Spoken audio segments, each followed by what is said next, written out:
John Black. Good morning. Good morning. Good morning. How are you, sir? Another day, another day. Welcome, everybody. Welcome, welcome, welcome. I thought the commissioner was going to be around, but I think he might be around in a little bit, actually. Couple announcements. Number one, it is good to see everybody awake today. All right. It is great to see these chairs filled. So thank you guys all for being around.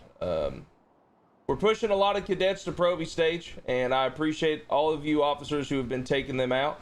Okay, we're starting to fill the seats with a lot of individuals who were cadet and now into Proby, so that is great. We need more officers in the field. Couple things. Number one, we are going to begin spiking vehicles earlier in chases. Okay. I know all of us are very familiar with PBS being authorized and everything being grouped together. What we're going to begin doing starting today is in chases, we're going to start spiking before we start pitting. Okay, does that make sense? So yes, just because we authorize spikes, that does not mean we are also authorizing pits. The reason being is that chases are lasting forever. And I understand that what criminals are doing is they're driving, and also the commissioner understands that they are driving us to where we start to run out of gas, then they are forcing swaps and getting in new vehicles, and the chases are never ending. The typical chase right now lasts anywhere from 35 to an hour long. It's ridiculous. So in order for us to begin trying to eliminate those long chases a little bit earlier, we are going to begin spiking and authorizing spikes, not trumped with PBS. Yes. I know the SOP says spikes after 5 and pit after 10. You said earlier in chases, but are we still going to follow that? Yeah, A-firm. We're gonna be following that more to a T now. I know a lot of times, even myself, we let a chase go a lot longer than usual. But let's follow the SOP there. After 5 minutes, clear yourself for spikes and don't be afraid to do so. If you want to, if for the officer who's leading the scene, you can clear it through them as well. But yes, I would like to, and the commissioner would like to actually start spiking vehicles earlier in chases so we don't get to those, those super long chases over and over and over again. Yes, Cream.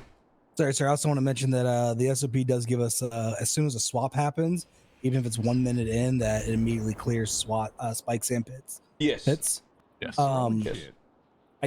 What was that? Somebody's throwing shit from below up onto the balcony. We'll deal with that in a minute. Yeah, it's fine. I had one more question, sir. I lost my train of thought. I'll ask you later. I'm so sorry, Schmidt. That's okay. Yes. Does that mean that we still have to wait for the 5-minute timer before anything happens? You want to stop throwing the fucking trash up here? Okay, so I need a little bit of discretion. Stop throwing shit. And a little bit of understanding. Okay. It also depends on what kind of call you're responding to, right? Depends on the car that you're chasing. If you're responding to a B&E, that's different than responding to a stolen car from PDM. We want to let scenes, we want to let chases get established to a certain point.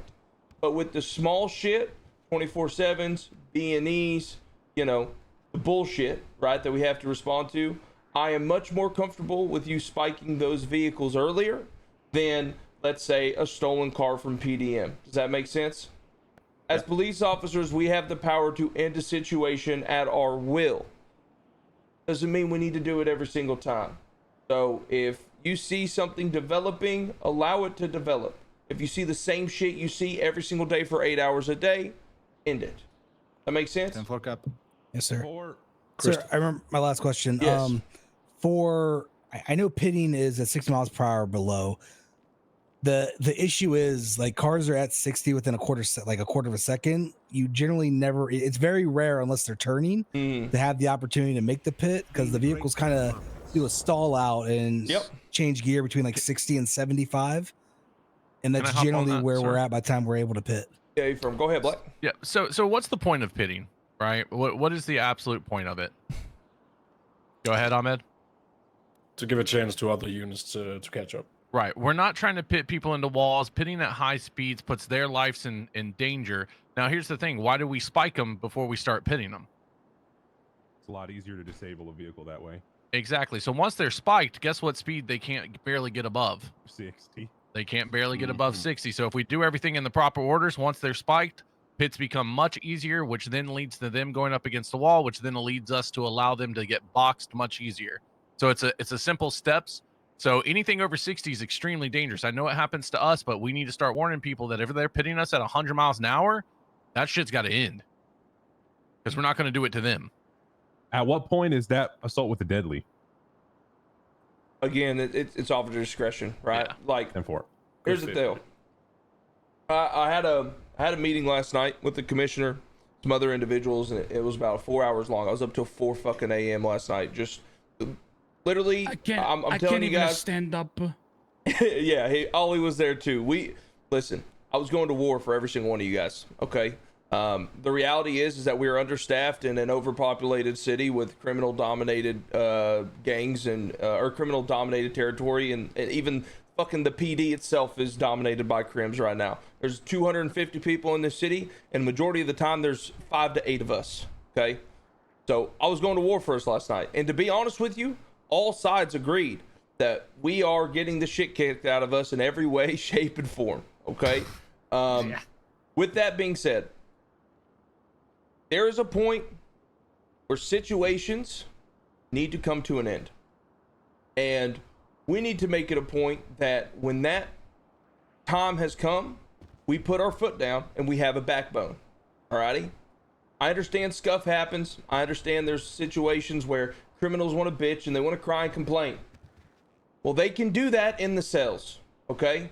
Now, I'm not saying, you know, if a guy has a headache and the car gets, you know, messed up, or for example, we had an officer bump somebody into spike strips. I'm not saying, I'm telling you guys to not ever give a criminal a chance when they have an actual issue. I'm not saying that at all. Okay, we still want criminals when they're caught and they're sitting in prison to go, damn, they beat me, you know, not damn, I got screwed over because they're fucking assholes and they abused their power. Alrighty, but when a situation is over, it's time to fucking end it. If you handcuff somebody and they continue to walk away, don't be afraid to grab them by their fucking elbow and throw them in a car. Don't be afraid to tackle them and put them in fucking ankle bracelets. Don't be afraid to do your job. Don't be afraid to arrest the son of a bitch. You don't have to please everybody. You are a police officer. And damn it, if you do something in the field where someone wants to cry and complain about it, before you get reprimanded, the commissioner's going to come to me and explain it. And I'm going to have your back. And I'm going to sit there, I'm going to say, Commissioner, I told him to say, fuck that shit. Because the reality is, if we chase 10 cars today, we're not going to arrest 9 of them. And that needs to change. There has to be some type of fear of the PD when people do a crime, they might get caught, you know? So we're going to have to put our foot on the pedal a little bit. And that's why, again, Ollie's here to help us get that push forward. You know, that should be confirmation enough for you guys that, you know, people in the city want to see us go a little bit harder. Hell yeah. So I'm gonna fuck shit up. So no, hell no, yeah. no. Oh, well, Yeah. We're not going that hard. no. Exactly. Jesus Christ, Again, guys. I need everyone to understand, it's just have discretion, okay? It's not about having the prison filled with a bunch of criminals, okay? It's about doing things the right way. And again, the majority of our chases, we had this conversation last night, the entire chase, we fucking rule it. Our parallels, our spikes, our following, our second, tertiary, fourth comms, our attaching to different vehicles, all that's clean. Where we lose our 95s is at the very tail end of every chase. When the vehicle is disabled, they're getting out of that vehicle and transitioning into another. I need you guys to start fucking getting out of your cars, landing cuffs, landing tases, landing tackles. Okay, I see a lot of times where these individuals are getting out of cars and we're just watching them do it. Fuck, I do the same thing. It's in that shit today. If a son of a bitch wants to get out of a car, he's gonna have an officer on his ass trying to tase him, cuff him, and tackle him. Okay, I make myself understood. Loud and clear. Alrighty. Yes, Captain. I got a question, Captain. Yes. Yesterday in shift change, you mentioned officers getting cuffed. Have we thought about like an escalation of force for that? Okay, so yes, that was also involved in the meeting last night. We're not going to change anything as of now because there is things in the work that is going to help with that. And for Speaking very plainly. So as of now, nothing changes on our end. Okay, we're not going to just start shooting people for doing it or anything like that. There is things that are being changed to help prevent that from being so fucking AIDS. So yeah. With that, I wanted to say something else, but I forgot now. Give me a moment. And I'll add on to that while Yeah, you're thinking please. about that, guys. It's about reading the room. This What was is I what gonna we say? talked about when Fuck. everybody became a police officer, is being able to read the room. There are going to be times where cuffing back and forth is going to forgot what I be was the gonna funniest say. shit you will ever see in your entire life. But you have to be able to read the room and who you're dealing with, because there's going to be some people that just isn't going to fly with, and there's going to be other people that it's going to be. You should maybe tell him. It's, you know what I mean? know You a guys lot of the understand. cops, It's the about bigger reading the thing room. is It's with the about cuffs, yes hands, just just like we let- talked maybe let about him when know everybody there's got a hired. You bigger guys change to understand that? come. Yes, You know what I have a mean? question. Yeah, go ahead. Yeah, I Megan. will. I wanted to ask because I don't think this is covered in SOP, but we talked about it briefly before. So the old policy a couple of years ago, Oh, the when hostage, thank vehicles you. were ramming us during pursuits, be that the person we're chasing or secondaries that are assisting them, the Mhm. policy was warn them like once or twice, and then if they keep doing it, we open fire on them. Is that still the case? Yes. Yes. So Okay. You can, Well, there's go again. ahead, Fu. Okay, go ahead. well, if you can articulate that your life was in danger, remember, good Yeah. faith belief is our mantra. Yes. Yeah, I mean, it Oh, comes sir. back to the like reading the room thing and the Mhm. situation and all that. But yeah, Here- generally, I just wanted to know. So Here's the thing. absolutely. I'll say from my point of view, I personally side on the. I like to side on the side of caution with this, because the moment we start crossing that line a lot is the moment where Officers start to die. we start to Mhm. break into open gunfire or start to die a lot. So Yep. I'm apprehensive about just doing it often, but like I said, read the room, read everything that you're dealing with in that situation. Use your best, discretion. And that's Yeah, that's a big thing. I want you to go into that kind of situation with I don't want to do this, but if they Mhm. truly give me no other option, I'm gonna fucking do it. You know? yeah, I And- think we handled it well before because we would warn them like 2-3 times, be like, "Hey, if you continue doing this, you're gonna get shot," and then we would just open fire. Yeah, on I them if mean, they kept hey, doing it. listen, that's if that's I would much rather you make it very crystal clear than be under the pretenses of, oh, I warned them, they hit me at 45, I'm gonna fucking light them up, you know? Yeah. So yeah, I do agree with that. I do not mind over warning people in that Yeah. regard. Yeah, is and on that same note, even if another officer radios that so and so, that vehicle has been warned X amount of times, warn them again yourself. Because there's a good chance maybe they didn't hear that officer. Yeah. But if you're close enough, warn them again yourself. You know what I mean? Is Yeah. there Warn like warnings. is there like a middle ground we can agree to? I know that we spoke about this before, and when we're opening, I know the commissioner said when we're opening fire on a vehicle, we're not shooting for tires or nothing. We're shooting to kill or shooting to Yeah, so incapacitate. neutralizing. Excuse me, neutralizing. Yes. Mhm. Can we find a middle ground where we're like shooting tires so that they No. can't harm No. us again? No, because here's Okay. the problem. Here's the problem with that. When you think about it, if you are open fire on a criminal, they don't know that you're trying to neutralize the car, slow it down. Yeah. They think Mhm. you're shooting at them. There So it the is. moment that those guns start shooting, guess what they're going to start shooting back at? At you. Yeah, they're Yeah. not gonna think about your tires. I'll Yeah, give yeah. you guys an example. In the last 4 days prior to yesterday, last 4 days, we've had one officer being taken hostage. Or I'd say the last week, we've had one officer getting taken hostage. I was taken hostage in an illegal U-turn by an individual who and then left me on the side of the road. The very next day, which was yesterday, we had an officer getting taken hostage 5 different occasions. And then this morning, we had another officer getting taken hostage to do it 24/7. Okay? what happens is we, for example, wanted to shoot a tire one time, and then a crim turns around and blasts every single cop there, and then they get away. Other criminals are going to hear about it on the news. You know what they're going to start doing? The same bullshit. Yeah. That is how it works. So even if we try and do something along the lines of like, hey, we're trying to meet that middle ground, like you're saying, people will always suggest or Assume think the the worst. exactly, Yeah. and then it will blow up in our face. That's why we don't even dabble with it. Remember, the criminals out there don't have a middle ground. To Yep. me. They have no guidelines, no rule set. It's either off or on with them for the most part. For the most part, there are different people that everyone's different. Difference, But right. we have to treat them all, with a blanket, because at the end of the day, no one gets special treatment, right? Yeah. 10-4. So on top of that, officers getting taken hostage. We are putting our foot down in those situations. If we, like, for example, Lil D over there got taken hostage for a 24/7. They negotiated for, free passage, no spike strips. They demanded $5,000 as payment for his life. Once they left the store, they were neutralized and shot by about 5 different cops.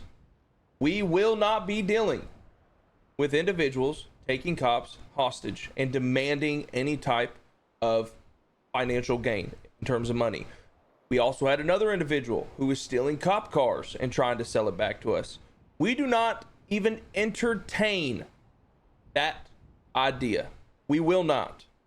All right? Someone wants to take a cop hostage, they need to expect when they're leaving that scene, they're probably going to get their asses shot off. If they want to put an officer in handcuffs and put him in the car, once we get that officer back, they're going to get their asses shot off. The reason for that being is this: we only have so many of us around. We're starting to gain more on specific days, but on most occasions we have 5 to 8 officers here. If I lose one of you guys, or if we all have to break off of our calls to respond to a situation like that, it takes away from the entire city. And if we keep allowing it to happen, people are going to keep doing it, and it's just going to hurt the city overall.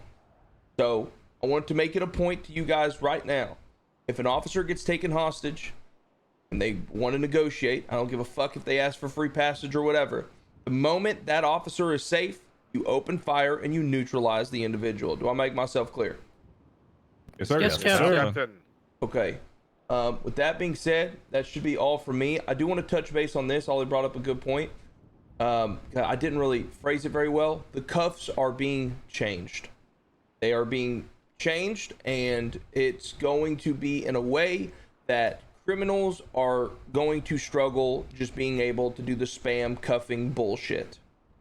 So Sounds good. that whole AIDS weird moment of like, everyone just kind of feeling awkward as everyone's tackling and cuffing each other, we're going to eliminate that.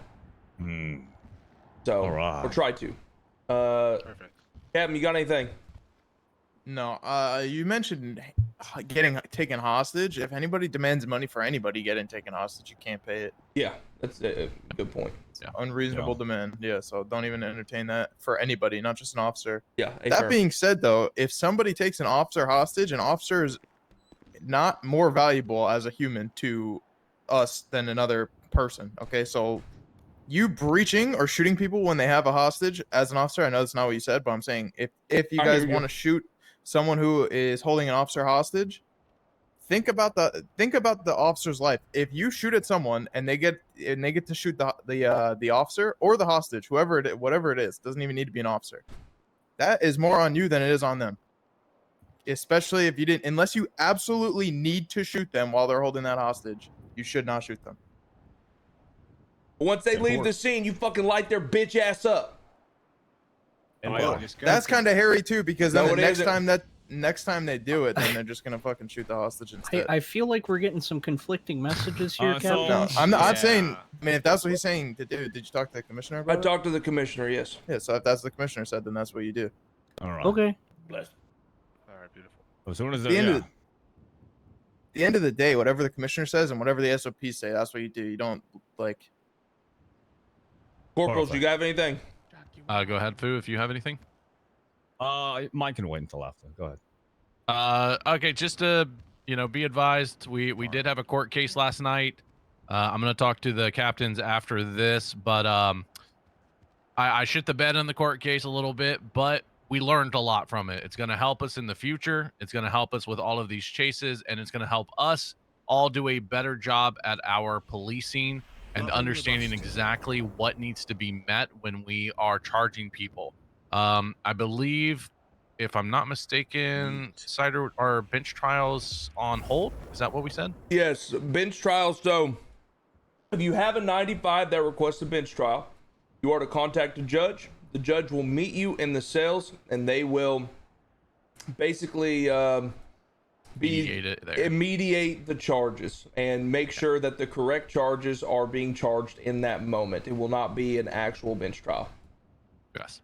So, yeah, if that does happen, just let them know. At this time, bench trials are on hold, but we will get a judge down here to mediate the charges with the lawyer. Wait, so do they give you a verdict? No, it's more of a. I'll inform you after knock. Yeah. Okay. Yeah.